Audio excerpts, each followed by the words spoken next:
জানেন, আমার দেহে একটা কিডনি নেই, শুধু একটা কিডনি নিয়ে জীবন পার করছি। এমন ছেলেকে বিয়ে করবেন আপনি? সামনে বসে থাকা সুদর্শন দারুণ স্মার্ট ছেলেটার কথাই কুচকুচিয়ে উঠে বর্ষা। সে অবাক পানে তাকিয়ে বক্তব্য দানকারীর দিকে তাকিয়ে থাকলো। বিশ্বাস হচ্ছে না, তাই না? মানে এসব কি বলছেন আপনি? আচ্ছা, ওসব বাদ দিন, এসব বলে আপনার মুড খারাপ না করি। আপনি যে শারীরিকভাবে অসুস্থ, দুর্বল, সেটা আমার বাবা জানে। না, আপনাকেই প্রথম বললাম।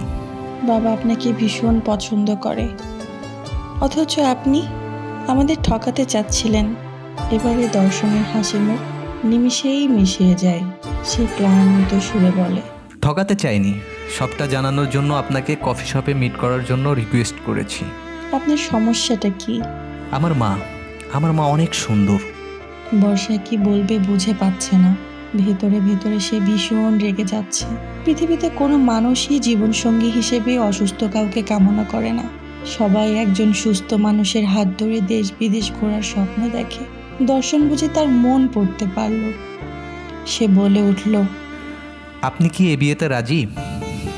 বর্ষা খুব সাবলীলভাবে বলে, না। এক শব্দের না বোধক শব্দটি ভীষণ ব্যথা দেয় দর্শনের মনে।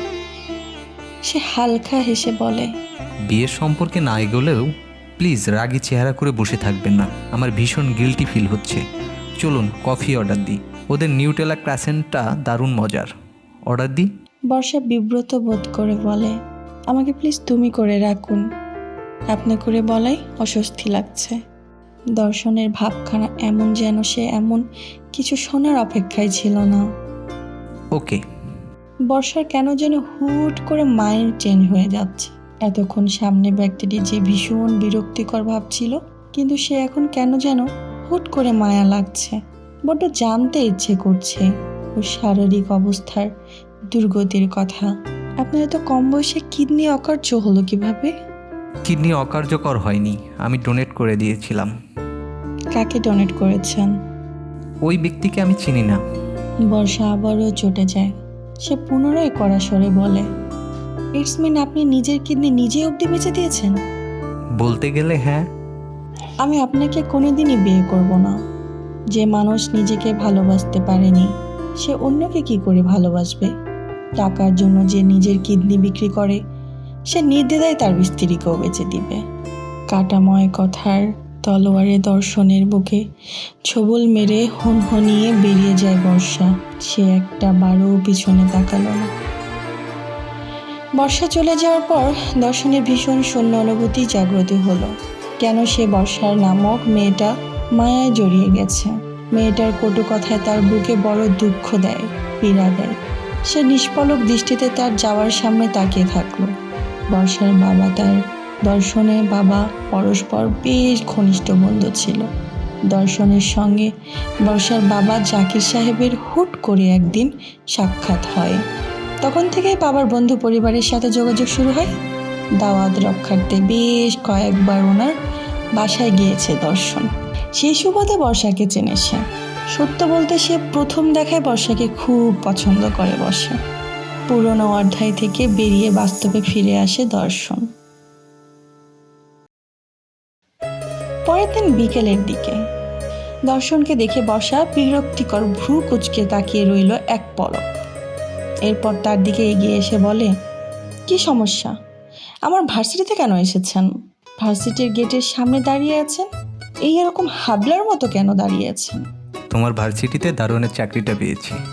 বর্ষা পুনরায় রাগী চোখে তাকাতেই দর্শন শব্দ করে হেসে বলে, ভাবছি দারোয়ানের চাকরিটাতে জয়েন করব, তাহলে দিনে 2বার তোমাকে দেখতে পারবো।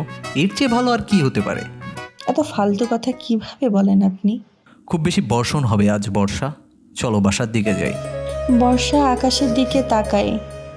আসলেই চারপাশে অন্ধকার হয়ে এসেছে। সে নিরুপায় হয়ে দর্শনের সঙ্গে পা বাড়ায়। দুজন হাঁটা শুরু করে।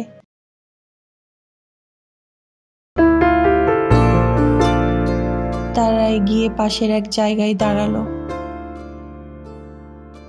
তোমাকে একটা জায়গায় নিয়ে যাব, যাবে আমার সাথে? না। তোমাকে রাখলে অদ্ভুত সুন্দর লাগে। আমি বোধহয় পৃথিবীর একমাত্র প্রেমিক যে তোমার রাগী চেহারা দেখে প্রেমে পড়েছি। ইনডাইরেক্টলি প্রপোজ করছেন না তো? দর্শন এবার তার চোখের দিকে তাকিয়ে বলে। সরাসরি বললাম। বর্ষা ভীষণ রেগে উঠে বলল, চুপচাপ আছি, মাথায় উঠে নাচা শুরু করেছেন? আপনি কি শুনেননি আমি বিয়েতে না করেছি? তাহলে সমস্যা কি আপনার? অপমানিত হতে ভালো লাগে? আমার সমস্যা হলো আমি তোমাকে ভালোবাসি। আজ তোমাকে আমার জীবনের গল্প শোনাবো। তখনই মেঘ ভেঙে বৃষ্টি নামলো। 2 মিনিটের ব্যবধানে বৃষ্টি যেন দাপুলে আকার ধারণ করলো। আবহাওয়া এত খারাপ হবে ভাবেনি বর্ষা। দুজনকেই চিন্তিত দেখালো। টেনশন করো না, আঙ্কেল জানেন তুমি আমার সাথে আছো। বর্ষা চোখ বড় করে তার পানে তাকালো।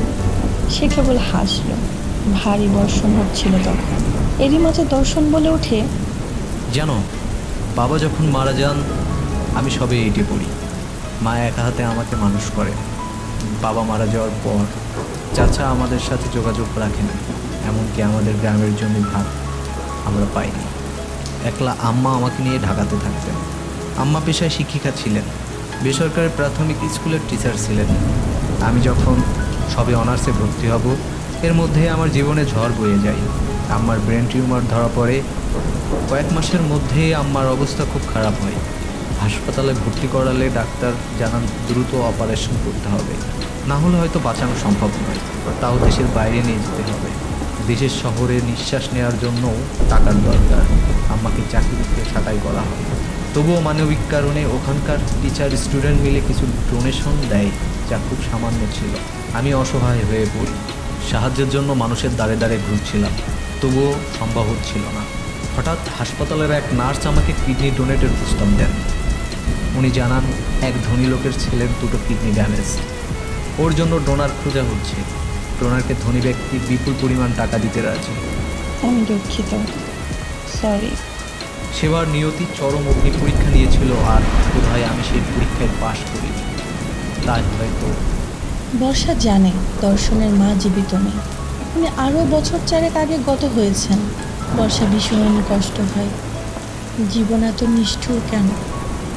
থাইল্যান্ডে মায়ের অপারেশন হয়। অপারেশনের 24 ঘন্টা পরও আম্মার জ্ঞান আসে না, কোমায় চলে যায়।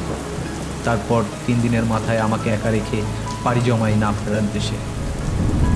বর্ষার কারণ চোখে তার দিকে তাকিয়ে রইল।